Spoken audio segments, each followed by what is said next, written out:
Good morning. So, I'm in the middle of rereading one of my favorite books of all time, The Art of Thinking Clearly. Basically, it goes over, all the logical fallacies that human beings fall into consistently.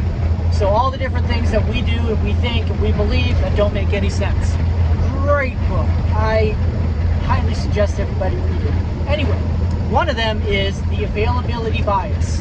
And this one hits real close to home because I love reading self-improvement, self-help, inspirational kind of books and like listening to podcasts and all that kind of stuff. Like these things tend to really motivate me. And for the most part, I'd say I've gotten some good use out of them. Like, for example, they've motivated me to get a gym membership and start working out. They've motivated me to really push myself to get more hours at work and make as much money as I can.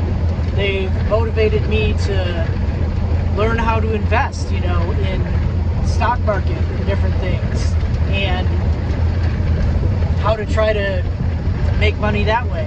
That motivated me to do various health related things like diet, different kinds of exercise.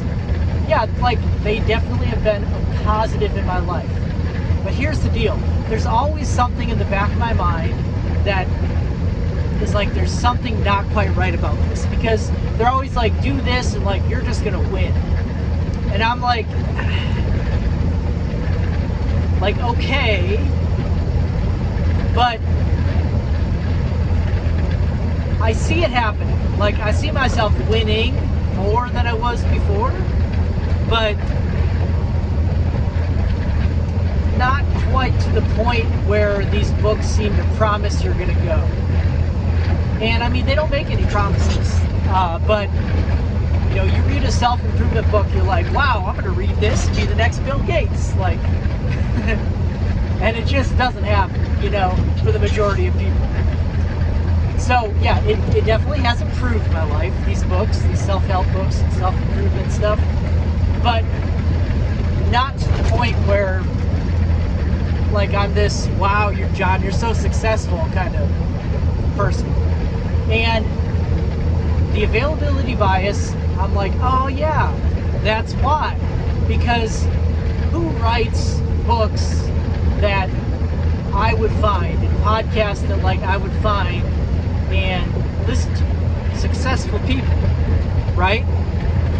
So for the most part, these are attractive people, and attractiveness is the number one factor when it comes to most being successful in most things. And I'm not going to say that I'm not attractive, but maybe not on their level. You know what I mean? These guys are the guy. I'm not the guy. So these are men that would have been successful in anything they did. So say, for example, I read a book on how to be a successful homesteader from a guy who's a very successful homesteader, who is, from his personality, from his looks, he is the guy. This guy was gonna win no matter what he did. So I can do the exact same things, or try to do the exact same things, and without that bulldog mindset, without that tenacity, without that, alpha presence, that charisma, minus all that, I'm not gonna do as well as these other guys are doing, even if I do pretty much exactly the same things. Two people can ask exactly the same question, hey, can I borrow, money from you for a business? And these guys would get a yes, because people have faith in them. And also because honestly, they just wouldn't accept no for an answer because they're that kind of bulldog guy. But the same person would see me ask it in a more timid and demure kind of way and say, no, because I just don't have that presence. And yeah, that's the availability bias, is that like people who write self-help books are people who are already successful.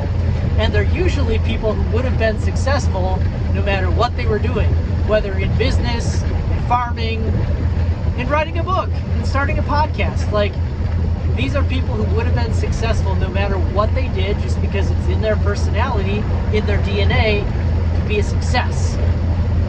Whereas I can do the same things and give relatively the same amount of effort and not get the same success. So it's all about knowing yourself, I think, at the end of the day. Like, knowing your strengths, knowing your weaknesses, and knowing that maybe you're not gonna be a millionaire or be that guy. Now, my goal still is to be a millionaire. I'm not letting that one go. But it's like, you've got to temper your expectations. You can't read a book and then be like, I'm gonna be just like this guy, because you've got different personalities, and maybe like you've got to be real with yourself and be like, I don't have the potential in me that maybe some other people have. So yeah, really good book. The Availability Bias. Temper your expectations.